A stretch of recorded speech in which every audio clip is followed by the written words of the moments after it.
Corría el verano de 1932 y un niño de 12 años se abría paso entre los curiosos que abarrotaban el carnaval ambulante, llegado a Waukegan, Illinois.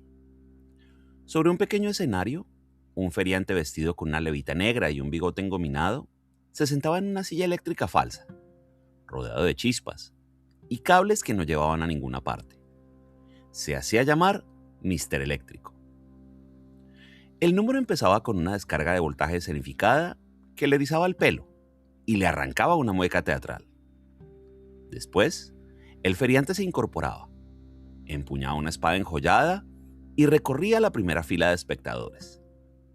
La punta del arma iba rozando las mejillas infantiles, hasta que se detuvo frente al niño de las gafas de pasta. La espada le tocó la nariz. Una sacudida de electricidad estática le recorrió el brazo, el pecho, la nuca. Sintió un latigazo de frío y de luz. Mr. Eléctrico lo miró a los ojos y le gritó, por encima del rumor de la carpa: «Vive para siempre». Ray Bradbury contó esta anécdota durante más de 7 décadas. La repitió en entrevistas, en conferencias, en ensayos, en sobremesas. Cada vez añadía o quitaba algún detalle, como quien retoca una fotografía, para que se parezca más al recuerdo de lo que realmente sucedió. Poco importaba la exactitud de la escena. Lo que pesaba era la orden recibida: permanecer, no morir del todo, hacer de la palabra un cuerpo que sobreviva. Aquel chico volvió a casa con el cosquilleo aún en los dedos y una certeza sin estrenar. No sabía cómo se construía una vocación. No había escritores en la familia. Su padre era un ingeniero de la compañía eléctrica, un hombre de pocas palabras, que se ausentaba semanas enteras. Su madre leía con él cuentos de hadas antes de dormir, sin imaginar que estaba sembrando una geografía entera. En la biblioteca pública de Waukegan, el niño descubrió que abrir un libro era parecido a aquella descarga. Un golpe seco que lo dejaba temblando. La inmortalidad que le prometió Mr. Eléctrico no era la del bronce ni la de los mármoles oficiales. Era una inmortalidad de papel y de tinta, frágil y barata, prestada, la que se consigue gastando 10 centavos en una máquina de escribir ajena y tecleando contra el reloj hasta que se acababa el tiempo. Pero eso vendría después. De momento, ahí estaba el niño, inmóvil bajo la lona de la carpa, con el zumbido de la electricidad apagándose lentamente en la raíz de los dientes. Acababa de recibir una instrucción, y vaya que la cumplió. La educación sentimental de Ray Bradbury transcurrió entre las páginas de la tira cómica del domingo, las aventuras de Flash Gordon, los seriales radiofónicos que emitían cada noche y los fotogramas de los monstruos de la Universal. Todo aquello que la cultura oficial despachaba como entretenimiento de usar y tirar formó el subsuelo sobre el que se levantó su escritura posterior. No fue a la universidad. No hubo un mentor de gabinete, ni un círculo literario que lo apadrinara. Su canon fueron los anuncios de linternas mágicas en las revistas, los trucos de cartón piedra del cine de terror, los poemas que aprendió de memoria sin que nadie se lo pidiera. La palabra que Bradbury elige para nombrar ese archivo es basura, y la usa en sus ensayos, en sus cartas, en las conferencias que dicta a lo largo de los años, y lo hace sin un asomo de ironía o disculpa. Para él, la basura de la cultura popular es de hecho un suelo fértil, una cantera de imágenes, una reserva de energía emocional que los productos respetables ya han perdido. Mientras los escritores de su generación se afanaban por demostrar que la ciencia ficción también podía ser literatura seria, Bradbury se limitaba a recordar que él había aprendido a narrar leyendo a Edgar Rice Burroughs en ediciones de bolsillo que costaban 1 centavo. En la Biblioteca Pública de Los Ángeles, a donde se mudó la familia durante la Gran Depresión, el joven Bradbury encontró el complemento necesario a aquella educación de kiosco. Descubrió a los clásicos en los mismos estantes que albergaban manuales de electricidad y tratados de agricultura, y los leyó con la misma voracidad horizontal con que devoraba las revistas de marcianos. No establecía jerarquías. Su mente funcionaba como un archivo, donde Shakespeare y la tira cómica de Buck Rogers compartían cajón, y lo que hacía sonar las conexiones era la intensidad con que el material había rozado la piel. Ese gesto, el de guardarlo todo y no desperdiciar nada, es una de las claves más íntimas de su obra. Las naves espaciales de sus cuentos están tripuladas por fantasmas de la infancia. Los avances tecnológicos huelen a hierba recién cortada, y el futuro se construye con los desechos sentimentales de un niño del Medio Oeste. De la basura, dice Bradbury una y otra vez, salió todo. En el sótano de la Biblioteca Pública de Los Ángeles, en la calle Quinta con Flower, había una hilera de máquinas de escribir que se alquilaban por 10 centavos cada media hora. Eran máquinas mecánicas, pesadas, desgastadas por cientos de manos anónimas que habían corrido sobre sus teclas, antes que las suyas. Bradbury, que a los 22 años no podía permitirse una máquina propia, bajaba al sótano con un puñado de monedas y una idea todavía humeante. Introducía la moneda y un resorte metálico se activaba. El tiempo comenzaba a correr. Escribir así, con un mecanismo que exigía eficacia y sin posibilidad de pausa, marcó su sistema para siempre. El reloj del alquiler le enseñó dos cosas: que la primera versión suele ser la más viva y que corregir sobre la marcha es una trampa. La autocrítica pertenecía al día siguiente. Lo único que debía hacer ahí, mientras la moneda consumía su crédito en la ranura, era dejar que los dedos persiguieran al pensamiento. Tecla, tecla, tecla, el papel rodando hacia arriba, el timbre que anunciaba el final del renglón, los dedos manchados de tinta. En 9 días de 1950, en ese sótano con olor a papel viejo, Bradbury completó 25,000 palabras de una novela corta titulada El bombero. La historia transcurría en una sociedad donde los bomberos no apagaban incendios, sino que los provocaban. Quemaban libros. El texto era urgente, febril y mal pulido, pero ahí dentro, latiendo como un embrión, ya estaba Fahrenheit 451. Escribir se convirtió desde entonces en un acto de celeridad, no como ocurrencia estética, sino como método. La máquina de alquiler le impuso un ritmo que ya no abandonó ni cuando pudo comprarse la suya. Sentarse, escribir sin pausa durante 2 horas cada mañana y no volver sobre lo escrito hasta haber terminado el primer acto. El bombero que corre delante de una llamarada no se detiene a borrar una frase. Siendo aún un niño, Ray Bradbury presenció una pequeña devastación doméstica. Su tía Niva, que vivía con la familia, consideró que su colección de revistas ilustradas y tebeos eran inservibles. Los juntó en un montón y les prendió fuego. El niño lo observó desde la ventana, mudo, mientras las portadas de colores se retorcían y desaparecían en una columna de humo graso. Años más tarde, en 1933, Bradbury leyó en un periódico la crónica de la quema de libros organizada por las juventudes nazis en varias ciudades alemanas. Las fotografías mostraban pilas de volúmenes arrancados de las bibliotecas. Los titulares hablaban de una limpieza ideológica. Aquellas dos imágenes, la íntima y la histórica, se soldaron en el interior del adolescente y ya no se separaron jamás. El fuego se convirtió en una presencia recurrente dentro de su literatura, no como una metáfora, sino como un dato sensorial, con el que mantenía una larga negociación afectiva. En Fahrenheit 451, los bomberos manipulan la llama con una satisfacción casi ritual, como si quemar fuese una forma de ordenar el mundo. Pero ese mismo elemento, en otros cuentos, aparece como una vela que ilumina la página que alguien lee en voz baja, o como el fulgor de una cerilla que protege una conversación en medio de la noche. Bradbury conocía bien la química del papel al arder. Sabía que los libros empiezan a arder a 451 grados Fahrenheit sin necesidad de acelerante. Basta con acercar una fuente de calor constante y esperar. Esa precisión le sirvió para titular una novela, pero también para construir una relación con el fuego que no era de condena moral. Escribir era, en cierto modo, un acto pirotécnico. Quemar el tiempo presente para que algo sobreviviera en forma de luz. Bradbury no escribió contra el fuego, escribió desde el fuego, con las manos a una distancia prudente, pero las pupilas llenas de él.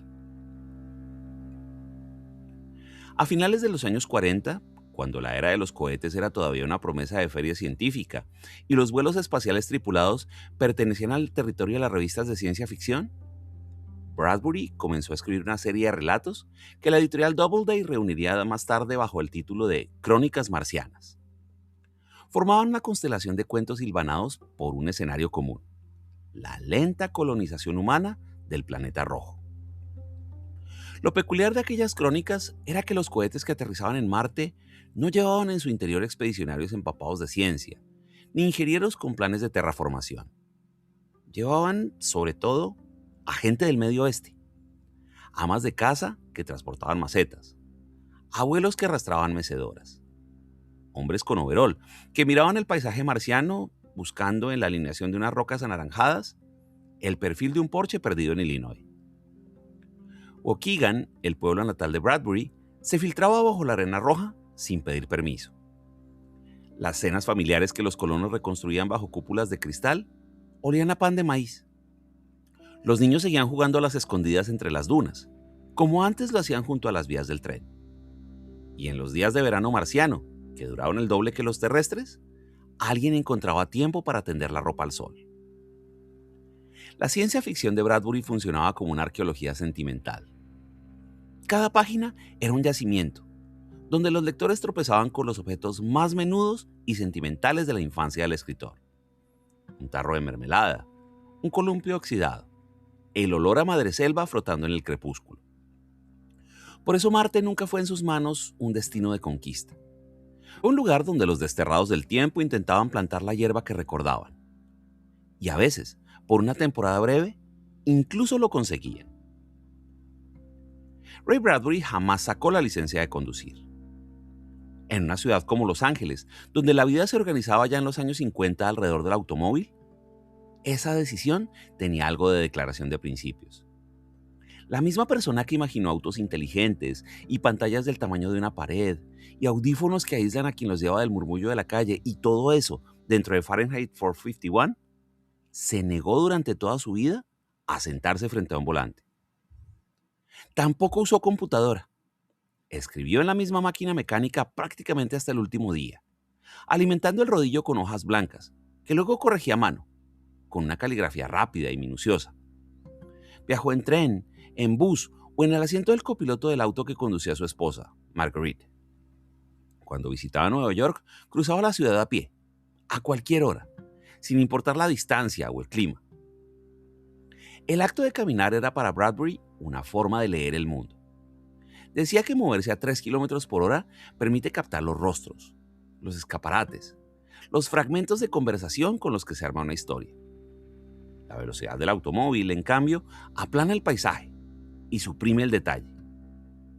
En uno de sus cuentos más tempranos, El peatón, un hombre es arrestado por el simple hecho de caminar de noche por una ciudad donde todos están encerrados en sus casas mirando pantallas. Ese relato contenía ya la sospecha que lo acompañaría siempre, que la aceleración tecnológica achica el horizonte en lugar de expandirlo. Imaginó un mundo de velocidad y decidió quedarse quieto, no por miedo al progreso, sino por fidelidad a la textura de las cosas que solo se aprecian despacio.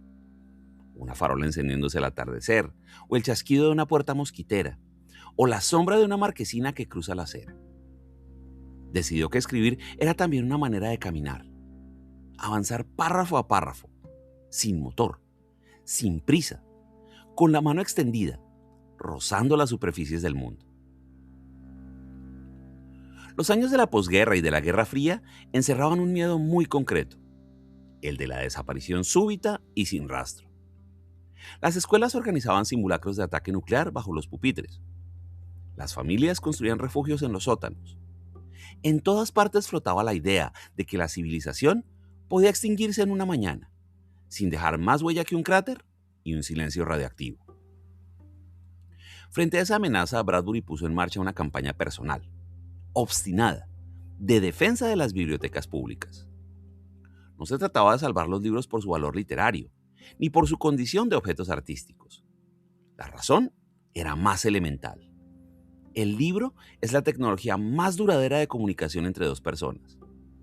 No necesita electricidad, no depende de una señal de antena, no puede ser intervenido por un gobierno con solo apretar un botón. La voz de un muerto le habla al oído de un vivo, y no hay jammer que bloquee esa frecuencia. Mientras el macartismo llenaba los noticieros de juicios sumarios y la televisión empezaba a emitir una misma y apacible versión del mundo en todos los hogares, Bradbury se subía a aviones, él que detestaba volar, para acudir a juntas municipales, donde se discutía el cierre de una biblioteca de barrio. En esos salones mal ventilados, ante concejales aburridos, Bradbury no hablaba de cultura. Hablaba de preservar un lugar silencioso donde alguien pudiera entrar sin dinero, sin títulos, sin avales, y encontrarse a solas con una página. Bradbury decía que una biblioteca era un refugio atómico para la mente. Y en ese refugio, él insistía, cabía cualquier persona dispuesta a escuchar. La defensa que Bradbury hacía de esos edificios era la certeza de que, incluso bajo la peor de las contingencias, mientras quedara alguien dispuesto a leer, algo humano permanecería indemne, cubierto de polvo, esperando. En 1999, Ray Bradbury tenía casi 80 años, cuando sufrió un derrame cerebral. Y sobrevivió, pero quedó en silla de ruedas. El habla se le volvió más lenta, a ratos trabajosa, como si las palabras tuvieran que atravesar una niebla antes de encontrar la boca.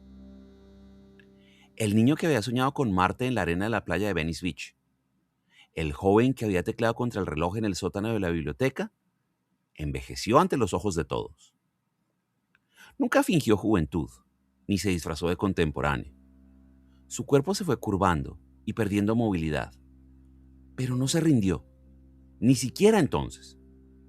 Siguió dictando.